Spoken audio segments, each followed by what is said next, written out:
Okay. All right. It looks like we are live. How is everyone today? Thank you so much for joining me. My name is Jason Levine, Principal Worldwide Evangelist for Adobe Creative Cloud. And for today's brief live stream, I'm going to be talking to you about how to level out or match the volume and specifically the loudness of dialogue in your edits. So if you have multiple people speaking, different speakers in your video or audio sections, and everyone's speaking level varies, literally a single click operation can fix that for you. And I'll show you two different methods that you can leverage to modify this and kind of make it your own. Marcio from Portugal, how are you? Richard, Mozaga, Claudio, very nice. Frank, what's up? Nuccio Roberto, hey. Sandra, Zach, Mirza, Lars, Infinity Photo, how are you? Felix, nice to see you all, as always. Okay, so this is going to be a real short one because this is just so easy. Hold on, just want to pop over to the YouTube chat. All right, Aunt Pruitt, what's up, man? Ryan McDonald, Bill Vincent, thank you very much. Howdy, Donald Ping. Kasai, Imran, Pierre Julien, nice to see you. Gaetan, hey there, and Ryan McDonald. All right, sweet. Okay, so let's go ahead and bounce over and get started here. All right, so what I have here is an edit that contains 3 different speakers, 3 different voices. Now, curiously, all recorded with the same device, but again, everybody speaks at a different loudness level. Everybody has a different tone to their voice. And particularly if they're not sort of familiar with speaking on mic or on camera, it's, oh, that's perfect. Aunt Pruitt is saying he's struggling with something on a single track, just like this. Perfect. Everybody's going to have a different level of how they actually speak. And when it's recorded, you'll see that some people are very consistent, but maybe it's very low. Some people are very animated, so it's all over the place. And when you're mixing and sort of cutting things together, it can be very unnerving to have these huge differences in dialogue volume, dialogue loudness. So for this, we're going to use the Essential Sound panel. Now, if you're not familiar with Essential Sound, you have a workspace at the top of Premiere Pro called Essential Sound. By the way, I'll show you a little bit of this in Audition as well. But the key here is that Essential Sound was designed to allow sort of non-audio pros the ability to mix audio with really great results with very simple controls. You still have all the power behind you, and if you want to go sort of deeper, you can do that, and I'll point that out how you do that. But for this process, just matching the loudness, which is really just a baseline, just to get you started.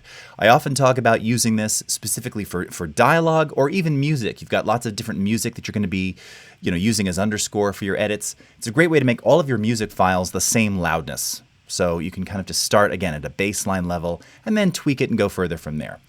So let me just play this back for you, just a couple seconds of each here, of each person who's speaking, so you can kind of get an idea of what it sounds like and, again, how these levels differ. What is up, Amberly? Chris Kane, nice to see you. Okay. Oh, I always knew I was going to be a graphic designer or an artist, but my father told me that graphic design is a better way because in that way I can also make a living. Okay, that's my good friend Tarja, so very nice to hear her voice there. Okay, so again, kind of hear what that sounds like. Here's another one here, and this is a friend, Monica, from another company in Finland called J-Code Digital. Take a listen. Yeah, well, actually, I got started when I was maybe 10. Then I did my first magazine because...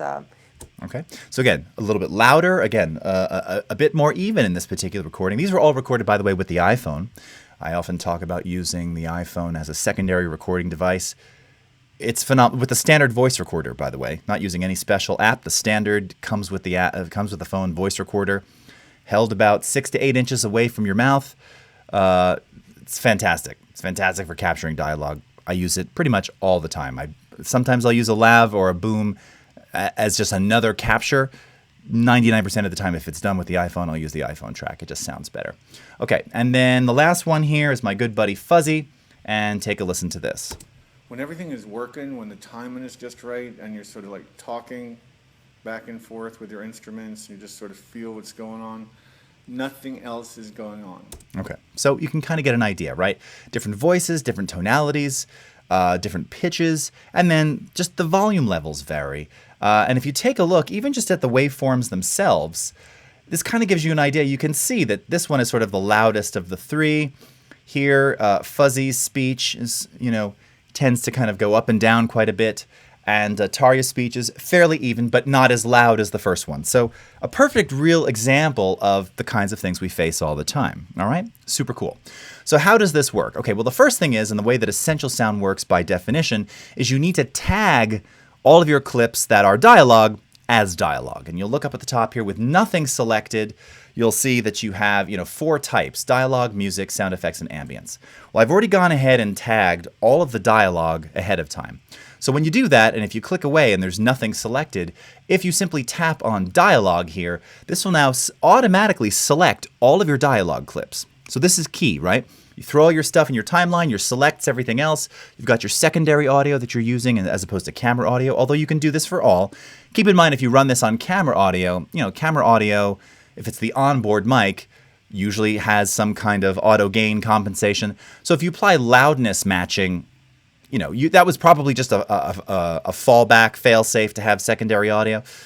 You don't typically run this on camera audio because it's just noisy, right? That's not meant to be your good stuff. So the good audio, tag it as dialogue, and then do this. And when you do that, and again, you select dialogue, all of your dialogue clips get selected automatically. So this is wonderful because we're going to perform a global operation across all of them. And that operation is loudness auto matching. So again, Essential Sound, when you tag as dialogue, what it does is it then reveals to you a whole series of effects and filters that you would commonly use to process dialogue. In this case, we're going to focus on loudness. Hey, what's up, C.R. Williamson? So how does it work? Open Loudness. You can see all of my dialogue clips are selected down at the bottom here. Let's go ahead and click Auto Match. Zzz. Done. And it has now matched everything to a target loudness of -23 LUFS. All right. And now if you take a look just at the waveforms themselves, because visually these will also change. Now granted, the stereo, for whatever reason I converted Fuzzy's dialogue into stereo. But you can now see that the first, they all look, just visually, they appear to have sort of a similar peak and valley structure. So that's just telling you right away this has already kind of done its job. So now if we just take a quick listen here. My father taught me that graphic design is a better way because in that way I can also make a living. Okay, very nice. Second one here. So, copy machines in his garage and... Okay, another one. And last one. With your instruments, you just sort of feel what's going on. Nothing else is going on. That's it. It's that simple. Again, how do you do it? Okay, so here, let's just do it. I'll do it with the, I think I still have the camera audio in here. So we could actually try it with that. So let me just maximize here for a second. All right, now again, I'm not going to worry about using that per se, but let's go ahead, I'll select, this is all the camera audio here, all right? And I'm not going to tag those as dialogue. Well, I've already got everything else tagged as dialogue. But again, dialogue, all right? So now all of those things are tagged as dialogue. So if I were to click away and tap dialogue now, let's maximize this. Now you can see that everything is tagged as dialogue here, okay? And if I were to do that same thing, again, we can reset and now auto match everything. It's going to match all of those clips, including the camera ones. So again, the camera audio, not probably what you want to use. Case in point, like if I take a listen here. It's this thing that, I don't know how else to describe it. I mean, it sounds okay, but again, it's sort of, it's further away, it's echoey, it's not direct. So I probably wouldn't use that camera audio. Similarly with this one here.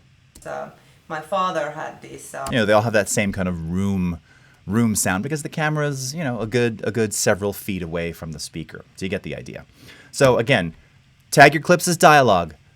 Click the button here to select all your dialogue. Click auto match and you're done. It's that simple, okay? Now, you might say, why 23 LUFS, -23 LUFS? So that is the broadcast standard for delivering audio content specific to, I always forget if it's the US or the EBU. One of them is -24, the other is -23. I think the US is -23. It doesn't really matter. That's the standard that this is using to auto-match your dialogue, or any content for that matter, music and the same. What if you wanted to change it, though, to a very specific level? Okay.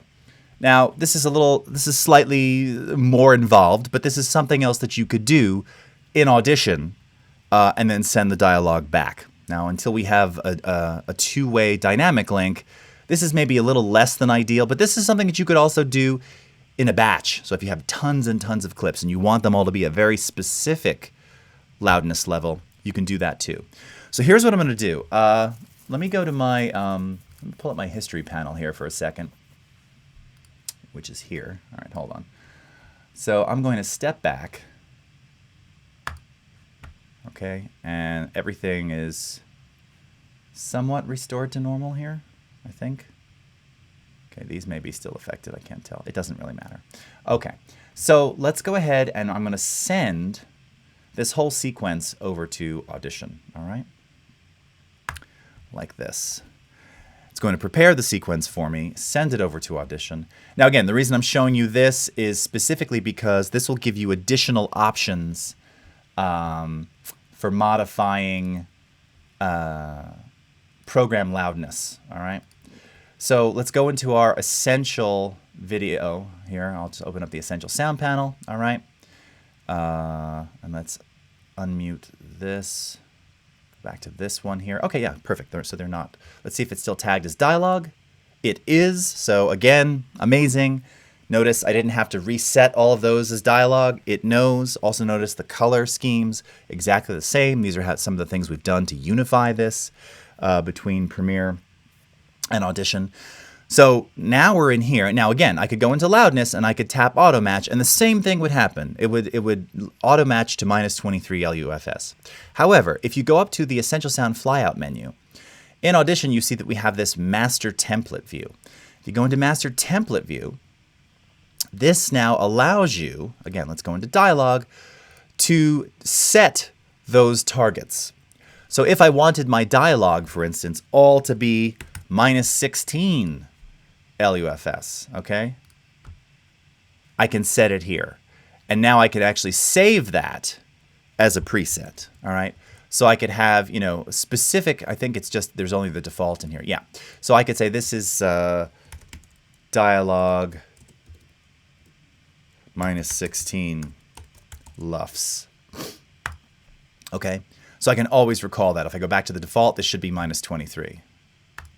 Yes. Okay. All right. So what this means is that this just gives you a little more flexibility if you want to manually adjust those values.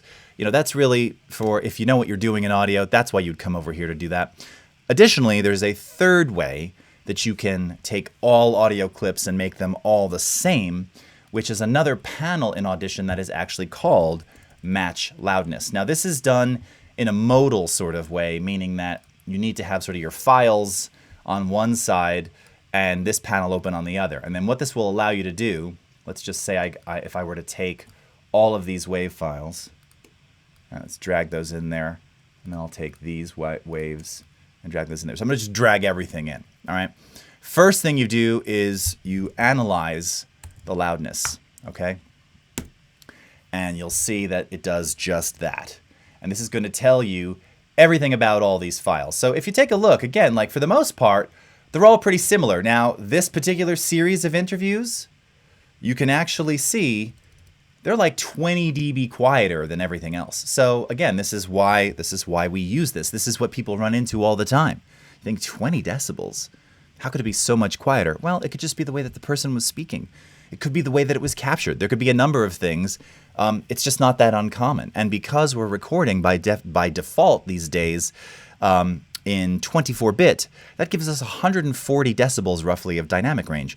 So if one speaker is peaking at -20 and the other is speaking at -6, you still have plenty of headroom. There's no clipping, there's no distortion. So this is the benefit of recording that way, but also the pain for the editor because now they have to equalize those levels. So this is going to tell you everything you need to know about your clips, all right? Once you've got that done, I'll scroll up here, then you can see that you have a couple of options. So again, we can adjust based on standard loudness levels. So we have the EBU. Okay, so EBU is minus 23. ITU, which is the US standard, is actually minus 24, okay? We've got the ATSC standard in here, also minus 24. Then you can match to a specific file. So maybe there's one dialogue file that you want everything to be the same as. You can choose match to file, and then you can pick the actual file that you want to match everything to. This could even be an external file. This is really useful with your music too. Let's say you've got a mix and you want it to be as loud as this commercial track. Well, you can use this feature to do that too. Super powerful. Or of course, there's other values here. Here's the nice thing. If you choose something like the ITU broadcast loudness, all right, this value can be manually adjusted to anything that you want. And you can basically leave everything else at the defaults, okay? So one more way to match loudness, and by the way, if I were to, let's say, do this to minus 24, and then I click run on this, I just want to show you how quickly this happens. All right.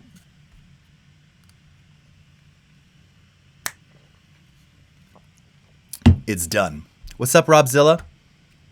It's already done. And it'll tell you exactly how much it had to adjust each of those files. In the case of some of these, look at this, increasing it by 20-something decibels. But now you can see that they're all within the proper range that we selected here. Again, all within legal limits, no clipping. And then you have these other values which measure dBFS as opposed to LUFS. That stands for loudness units relative to full scale and decibels relative to full scale. All right. Ant was just saying that a common problem, of course, is matching male and female voices, not only for the volume, but of course there's going to be an EQ component there. Now that is very true. And that's something which, yes, EQ is going to help you there. If you start baseline by using auto match to account for, again, the sort of program loudness, you can then use EQ to match sonically so that there's not a super jarring difference when, if you go to somebody who's like really bassy and bottom heavy, and then someone who just, again, it could be the way that they're speaking on mic, or maybe their voices, by design, it's just thinner. It's not as deep, as boomy. Yes, EQ is going to help you there.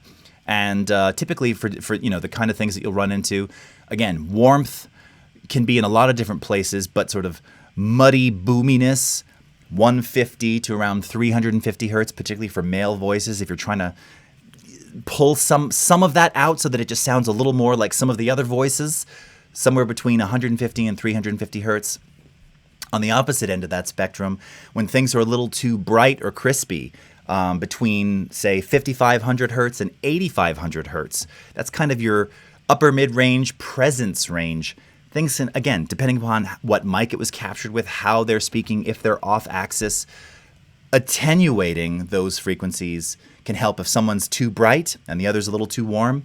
Pull down, you can use a fairly wide bandwidth, somewhere between 5,500 and 8,500 for some of the voices.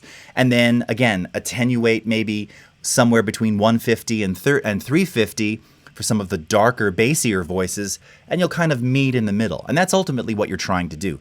But if you run auto match loudness first, the volume, the apparent loudness, will remain virtually the same. Now, of course, as you attenuate or boost frequencies with EQ, you're adding amplitude. So things do change. Remember that you can also use Essential Sound for that too. So if I were to go back to, here, let me get out of this, go back to Essential Sound, under, is it under Clarity? Yes, so under Clarity, you have EQs in here. Now, these are just presets, all right? So let's say you started with something like podcast voice, but it still made everything a little too boomy, or just it wasn't evened out enough. You might not be able to do a global change here. And what you would do in that case is you could select a single clip, but as I mentioned, you still have complete control. So if we were to say enable EQ for one of these, okay, one of these tagged clips, you would then be able to, oh, sorry, I'm still in the master template view. Let me go back into user view.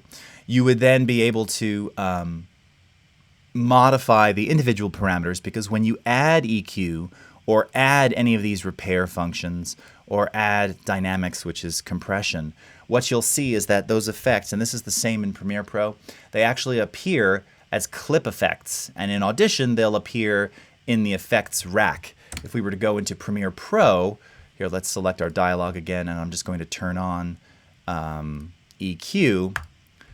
If we were to go into our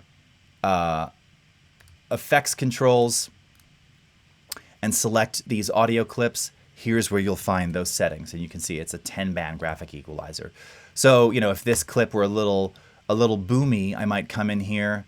Let's reset it. Is there no reset in this one? Really? There's no reset? What? Well, that seems a little... That's dumb. Double-clicking doesn't reset them either? Really? What? Feature requests. There has to be a full reset. Why is there no full reset in here? Meh. Okay. In any case, boominess, a little too warm, a little too thick. This range here, 125, 250. All right, and you're seeing visually what this is doing as you're adjusting, okay? Always boost first to hear. If you start to hear it accentuate and really woo, then you know you're in the right range, okay? Again, when we talk about that high end, it's too bright, a little too crispy. Most of that's probably going to be with this 8K slider. Some of that may also be in the 4K range, okay? Your default is always flat. Not sure what's up with your EQ default. Yeah, that is weird. I just thought there might be a reset here in the preset. I don't know why it isn't reset. That's odd. But that's okay. It's not a big deal. I could always come in here and just hit zeros. I was just being fussy because there should be a full reset. In parametric EQ, there is a full reset and several of the others. Okay? All right. So that is it. Loudness auto matching. Simple, effective, a good starting point. Again, you're still likely going to have to make some manual tweaks along the way, but just something to keep in mind to help you kind of be more efficient when editing, when cutting, when doing those rough cuts, to even things out. It's really just an awesome way to get started. Let's go over to the chats here. Thank you so much, Tim Kelly. Hey, what's up, Leon in Amsterdam? Great to see you as always. Checking back over here on the Facebooks. All right. Tech Biporit from Bangladesh. How are you? Sahib Zaman from Azerbaijan. Very nice to see you as well. Can from Canada. Sebastian from Berlin. Ahmed. All right. Let's see. Phil from Cincinnati. What's up, Lassie? All right. Thank you, Sebastian. All right. Yes, and Carlos. Yes, you can do the same thing in Audition as we discussed. Suleiman from Pakistan. All right. Lori Knapp, where do you find Essential Sound? Yes, so again, you can always find it in the window menu of both applications, Audition or Premiere Pro, if you don't have it already open or docked. Also, in Premiere Pro, you'll find it under Workspaces, Essential Sound, and in Audition, it's under Essential Video Mixing. There's a workspace that we've already created that will reveal that. Okay, Bruce Johnson, very cool on separate clips, but what about leveling multiple voices in a single clip? What tool will do that? Yeah, so okay, here's the thing. If you've got multiple people speaking on the same clip, if there's enough pause, right? That's okay. So the only way. Okay, there's two ways you could do that. So if everything exists on the same clip, but people have paused enough where you're able to sort of cut those into individual clips, you could use auto match to do that for you. Now, of course, if they're talking over one another, kind of breaks that. It's just going to level everything out. And if it all exists in one clip, it's just going to sort of do an average on the whole clip. In other words, it doesn't scan through and it does -23 in this section and -20 in this section and -16 in that section. So you'd have to cut them up ahead of time and ultimately save them as separate little subclips. The other option, and really the better option there, would be to use a compressor limiter.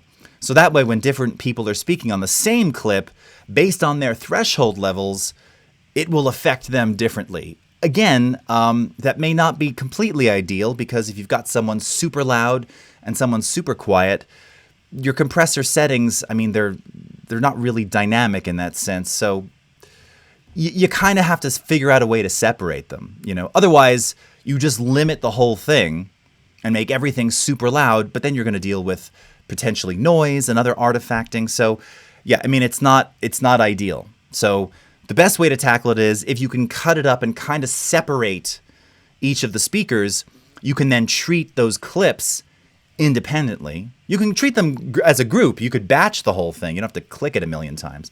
But ultimately, you'd want to separate them.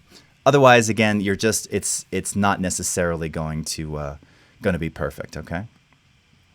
All right. Let's see here. It looks like Harry was just asking a similar thing.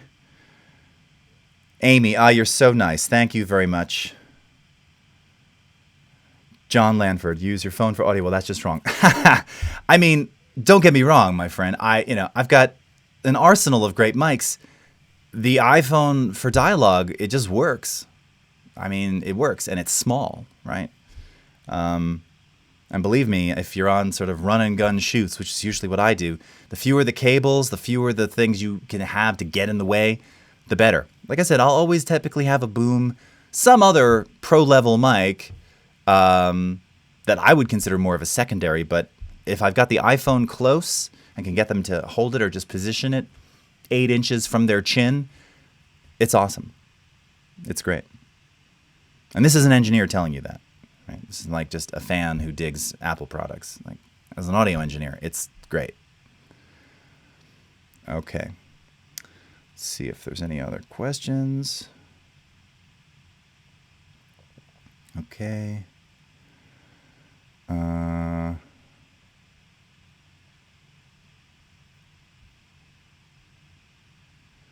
Let's see. All right, nothing here. Okay. So using addition, we can save. Yes. Okay.